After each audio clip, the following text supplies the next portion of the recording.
Global fitness അക്കാദമിയിലേക്ക് എല്ലാവരെയും സ്വാഗതം ചെയ്യുകയാണ്. ഇത് പൊതുവായിട്ട് ഒരു ചർച്ചാ വിഷയം ആളുകൾ ഉന്നയിക്കുന്നതാണ്. എനിക്ക് ശരീരഭാരം കുറയേണ്ടതുണ്ട്.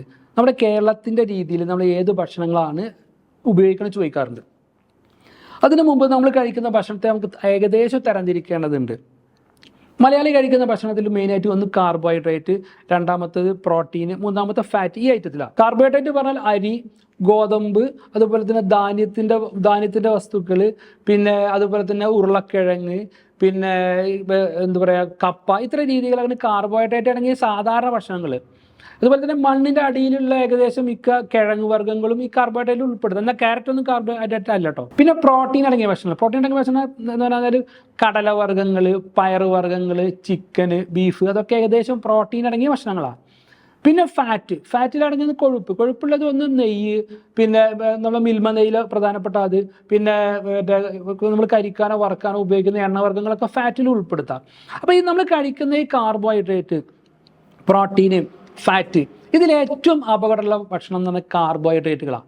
അത് അരി, ഗോതമ്പ്, ധാന്യങ്ങൾ, കപ്പ, ഉരുളക്കിഴങ്ങ്, ഇതൊക്കെ മറ്റേ സ്വീറ്റ് പൊട്ടറ്റോ, ഇതൊക്കെ ഏകദേശം എന്താണ് കാർബോഹൈഡ്രേറ്റുകളാണ്. ഇതിന് പ്രത്യേകത, ഇത് ആമാശയത്തിൽ എത്തിക്കഴിഞ്ഞാൽ പെട്ടെന്ന് വിഘടിച്ച് ഗ്ലൂക്കോസോ ഫുൾ എനർജിയാണ് അതിൽ. എനർജിൻ്റെ പാക്കറ്റുകളാണത്. അപ്പോൾ ഈ നമ്മൾ കഴിക്കുന്ന ഈ കാർബോഹൈഡ്രേറ്റുകളാണ് അല്ലെങ്കിൽ അരി ഭക്ഷണം, കാർബോഹൈഡ്രേറ്റ് അടങ്ങിയ അരി ഭക്ഷണം, ഗോതമ്പ്, കപ്പ, ഇതൊക്കെ നമ്മളെ കൂടുതലായിട്ട് എന്ത് ചെയ്യും, നമ്മളെ പൊണ്ണത്തടിയിലേക്ക് മാറ്റും. കാരണം ഇതിൽ കൂടുതൽ ഊർജ്ജത്തിൻ്റെ പാക്കറ്റുകളാണ്. ഇത് വളരെ കുറച്ച് ആവശ്യമുള്ളൂ. പക്ഷെ നമ്മൾ എന്ത് ചെയ്യും, മലയാളം ഒരു ദിവസം 4-5 തവണ അരി ഭക്ഷണം കഴിക്കും. രാവിലെ ഭക്ഷണം കഴിക്കുന്നവരുണ്ട്, 10 മണിക്ക് അരി ഭക്ഷണം കഴിക്കുന്നവരുണ്ട്, ഉച്ച കഴിക്കുന്നവരുണ്ട്, 4 മണിക്ക് സ്നാക്സ് ആയിട്ട് അരി ഭക്ഷണം കഴിക്കുന്നവരുണ്ട്, പിന്നെ രാത്രി ഹെവി ഫുഡ്. ഇങ്ങനെ ഈ നമ്മൾ കഴിക്കുന്ന അരി, ഗോതമ്പിൻ്റെ ഹെവി ആയിട്ടുള്ള ഭക്ഷണം, അല്ലെങ്കിൽ കപ്പ, ഉരുളക്കിഴങ്ങ് പോലത്തെ കാർബോഹൈഡ്രേറ്റ് അടങ്ങിയ ഹെവി ആയിട്ട് ഭക്ഷണം നമ്മളെ പൊണ്ണത്തടിയിലേക്ക് നമ്മളെ മാറ്റിയിട്ടുള്ളത്. അപ്പോൾ നമുക്ക് ഇനി കാര്യത്തിലേക്ക് കടക്കാം. അപ്പോൾ നമുക്ക് ഈ ശരീരഭാരം കുറക്കണം. നമ്മുടെ കേരളത്തിൻ്റെ സംസ്കാരം വെച്ചിട്ട്, കേരളത്തിൻ്റെ ഭക്ഷണ രീതി വെച്ചിട്ട് നമ്മൾ എന്ത് കഴിക്കുന്നതാണ് ചോദ്യം. ശ്രദ്ധിച്ചു കേട്ടോ. രാവിലെ ഏറ്റവും നല്ല കഴിക്കാൻ നല്ലത് ഒരു 2 കോഴിമുട്ട കഴിക്കാം. 2 കോഴിമുട്ട പൊരിച്ച് കഴിക്കാൻ നല്ലത്.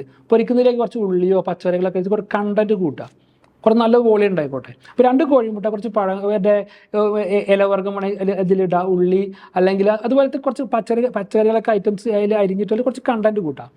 അതിൻ്റെ കൂടെ 2-3 ഗ്ലാസ് ചായയിൽ വന്നിട്ട് മധുരം ഉപയോഗിക്കാൻ പാടില്ല. മധുരത്തിന് പകരം നമ്മൾ എന്ത് ചെയ്യുക, ഫാറ്റ്, ഒരു ബട്ടറിൻ്റെ പീസ് ഇടുക, അല്ലെങ്കിൽ 1-2 സ്പൂണ് മിൽമയുടെ നെയ്യിട്ട് കഴിക്കുക. ഇത് കഴിച്ചു കഴിഞ്ഞാൽ അത് ശീലമാക്കാൻ കുറച്ച് ഒരു ടൈം, ഒരാഴ്ച 2 ആഴ്ച സമയം എടുക്കും. ശീലമായി കഴിഞ്ഞാൽ രാവിലെ ഒരു 7 മണിക്ക് ഭക്ഷണം കഴിച്ചാൽ ഉച്ചയ്ക്ക് 2-3 വരെ ഫുൾ എനർജിയിൽ നിൽക്കാൻ പറ്റും. പിന്നെ ഈ ഭക്ഷണത്തിൻ്റെ മെച്ചം എന്ന് പറഞ്ഞാൽ ഇതിൽ കാർബോഹൈഡ്രേറ്റ് ഇല്ല, ഇത് പ്രോട്ടീനും ഫാറ്റും മാത്രമേ ഉള്ളൂ. പാകത്തിനുള്ളത് അതിൽ ഉൾപ്പെടുക്കുക. അപ്പോൾ ഈ രീതി രാവിലെ കഴിക്കാം. പിന്നെ ഉച്ചക്ക് ശ്രദ്ധിക്കേണ്ടത് അരി ഭക്ഷണം നിയന്ത്രിക്കുക. അരി ഭക്ഷണം എന്ന് പറഞ്ഞാൽ 1-1.5 കയ്യിൽ ചോറെടുക്കുക. ബാക്കി എന്ത് ചെയ്യുക, ബാക്കി പഴങ്ങളോ പച്ചക്കറികളോ ചക്കയോ മാങ്ങയോ ഫ്രൂട്ട്സോ എന്തോ നമ്മുടെ നാട്ടിൽ അവൈലബിൾ ആയിട്ടുള്ള, അല്ലെങ്കിൽ ചിക്കൻ കഴിക്കുക, ബീഫ് കഴിക്കുക, അങ്ങനത്തെ എല്ലാ ഐറ്റംസ് കഴിക്കുക. പക്ഷെ എന്ത് കൂടരുത്, അരി ഭക്ഷണം കൂടരുത്. അരി ഭക്ഷണം അതാണ് കാർബോഹൈഡ്രേറ്റാണ് അപകടം. അപ്പോൾ ഉച്ചക്കത്തെ ഭക്ഷണം കുറച്ച് ചോറും ബാക്കിയില്ല നമ്മുടെ നാട്ടിലത്തെ എന്ത് ഐറ്റംസ് ഏകദേശം കഴിക്കാം. പിന്നെ ശ്രദ്ധിക്കേണ്ടത് 4 മണിക്കുള്ള സ്നാക്സ് ഒഴിവാക്കണം. 4 മണി സ്നാക്സ് ചായ മാത്രം, ചായയിൽ മധുരമില്ലാതെ ചായ. പിന്നെ രാത്രിയിലെ ഫുഡ് എന്ത് ചെയ്യുക, 100% നമ്മൾ ജ്യൂസിലേക്ക് മാറണം. കാരണം രാത്രി നമ്മൾ ഒരു 8-10 മണിക്ക് കടന്നുറങ്ങി കഴിഞ്ഞാൽ പിന്നെ ഒരു 6-7 മണിക്ക് എഴുന്നേൽക്കുക. നമുക്ക് പ്രത്യേകിച്ച് ജോലിയൊന്നുമില്ല, നമുക്ക് ഊർജ്ജത്തിൻ്റെ ആവശ്യമില്ല.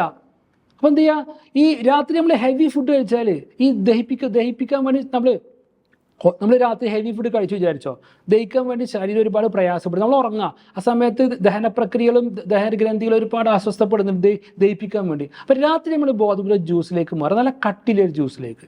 ആ ജ്യൂസ് എന്തൊക്കെ ആവുകയാണെങ്കിൽ നാട്ടിൽ കിട്ടുന്നപ്പോൾ അവൈലബിൾ ആയിട്ട് എല്ലാ ഫ്രൂട്ട്സും ചെയ്യാം, മാറി ചെയ്യാം. ഒന്നിപ്പോൾ ഒരു ദിവസം കക്കരിക്കുകയാണെങ്കിൽ ഒരു ദിവസം വേണമെങ്കിൽ ബീട്രൂട്ട് ആവാം, ഒരു ദിവസം ക്യാരറ്റ് ആവാം, ഒരു ദിവസം ലോക്കൽ അവൈലബിൾ മാങ്ങയാവാം. ഇതൊക്കെ നമുക്ക് പാൽ ഉപയോഗിച്ചാൽ ജ്യൂസ് അടിച്ചോ, നോ പ്രോബ്ലം. ഒരു സ്മൂത്തി, ഒരു 1-1.5 ഗ്ലാസ് സ്മൂത്തിയിലേക്ക് മാറ്റുക. മധുരം ഇടരുത്.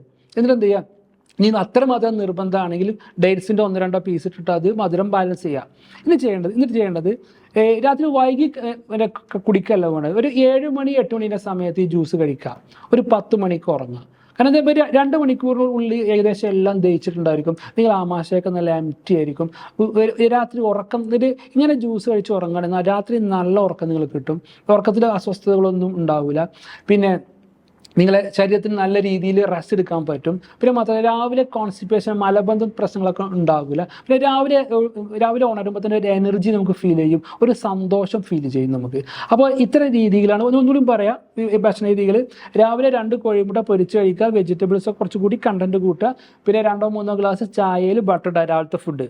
ഉച്ചക്കത്തെ ഫുഡ് കുറച്ച് അരി ഭക്ഷണം, 1-2 കയ്യിൽ അരി ഭക്ഷണം, ബാക്കി നാട്ടിൽ കിട്ടുന്ന പഴങ്ങളോ പച്ചക്കറികളോ മീനോ ഇറച്ചിയോ ഒന്നും കഴിക്കാനോ പ്രോബ്ലം. രാത്രി എന്ത് ചെയ്യും, രാത്രി ഒരു ഹെവി ഫുഡ് ഒഴിവാക്കിയിട്ട് ജ്യൂസിലേക്ക് മാറുക. ജ്യൂസ് പറഞ്ഞാൽ എന്നും ഒരു ജ്യൂസ് ആവില്ല, വ്യത്യസ്ത ജ്യൂസുകൾ ഇങ്ങനെ ഐറ്റംസ് മാറ്റി എടുക്കുക. ഇതാണ് ഈ ഫുഡ് നിങ്ങൾ ഫോളോ ചെയ്യുകയാണെങ്കിൽ 1-2 മാസം കൊണ്ട് തന്നെ നിങ്ങൾ അറിയാതെ 2-3 കിലോ ഘട്ടമായിട്ട് കുറയാൻ സാധ്യത കൂടുതലാണ്. ഇങ്ങനെ ഹെൽത്തുമായി ബന്ധപ്പെട്ട വിഷയം മാത്രം ചർച്ച ചെയ്യുന്ന ഈ ചാനൽ ഇപ്പോൾ തന്നെ സബ്സ്ക്രൈബ് ചെയ്യുക, നിങ്ങളെ ഫ്രണ്ട്സിന് അയച്ചു കൊടുക്കുക. മറ്റൊരു വിഷയമായി നാളെ കാണാം. Okay, thank you, by.